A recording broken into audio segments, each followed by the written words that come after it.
দর্শক, গতকালকে থেকে একটি খবর বেশ ঘুরপাক খাচ্ছে। খবরটা ভারত থেকে এসেছে। খবরটা হলো ভারতের ট্যুরিস্টদের জন্য বাংলাদেশে যারা আসবেন তাদের ভিসা বন্ধ করে দিয়েছে বাংলাদেশ সরকার, এবং এক জায়গায় না, বেশ কয়েকটা সেন্টারে ভিসা বন্ধ করে দেওয়া হয়েছে। ভারতের কোনো ট্যুরিস্টকে বাংলাদেশ ভিসা দিচ্ছে না।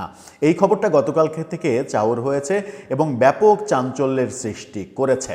আদতে খবরের সত্যতা কতটুকু? সত্যিই কি ভারতের জন্য বাংলাদেশ ভিসা বন্ধই করে দিয়েছে? এর আগে আমরা দেখেছিলাম যে উত্তেজনাকর পরিস্থিতির জন্য 1-2 দিন ভিসা সেন্টার বন্ধ ছিল, কিন্তু এবার ভিসা দেয়াই বন্ধ করে দিয়েছে, যেটা অনেক দিন আগে থেকে, এই সরকার আসার পর থেকেই আমরা ভারতকে দেখেছি বাংলাদেশের লোকজনকে ভিসা দিচ্ছে না বললেই চলে। 100 জন ভিসা চাইলে কিংবা 1000 জন ভিসা চাইলে হয়তো একজনের কিংবা 2 জনের জুটছে, এরকম অবস্থা ভারত করেছিল। এবার কি বাংলাদেশও সেই পথে হাঁটছে? কি বলছে এই ব্যাপারে বাংলাদেশ সরকার? চলুন একটু জেনে দেখি এই ভিডিওতে। থাকবেন পলিটিক্স টিভির নিয়মিত আয়োজনে।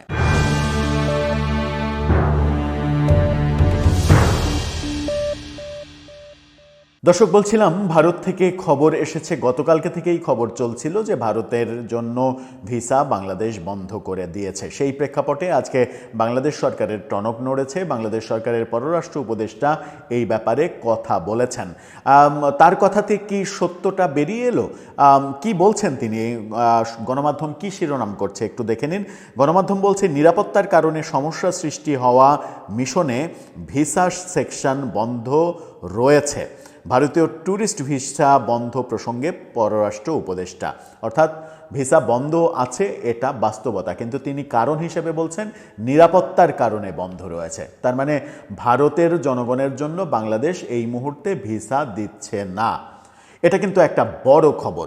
ভারতের কলকাতা, মুম্বাই ও চেন্নাইয়ের বাংলাদেশ মিশনগুলো থেকে ভারতীয় নাগরিকদের জন্য পর্যটক ভিসা সীমিত করা হয়েছে। এই প্রসঙ্গে আলোচনায় এসেছে গতকালকে থেকে। তবে এ বিষয়ে সরকারের পক্ষ থেকে আনুষ্ঠানিক কোনো বিবৃতি দেওয়া হয়নি।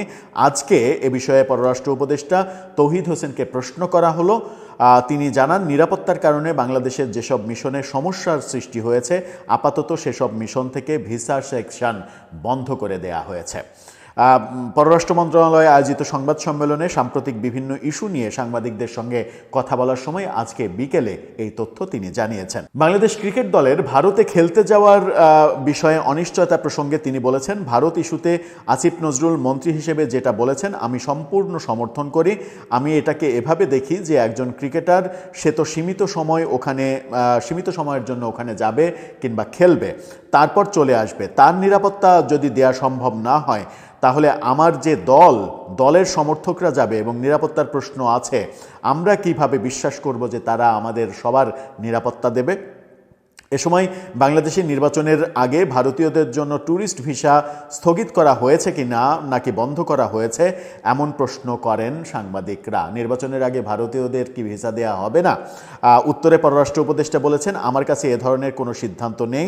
আমি যেটা করেছি, আমাদের যে মিশনগুলোতে সমস্যা সৃষ্টি হয়েছে সেখানে আমরা আপাতত ভিসা সেকশন বন্ধ রাখতে বলেছি, এটা নিরাপত্তার কারণে।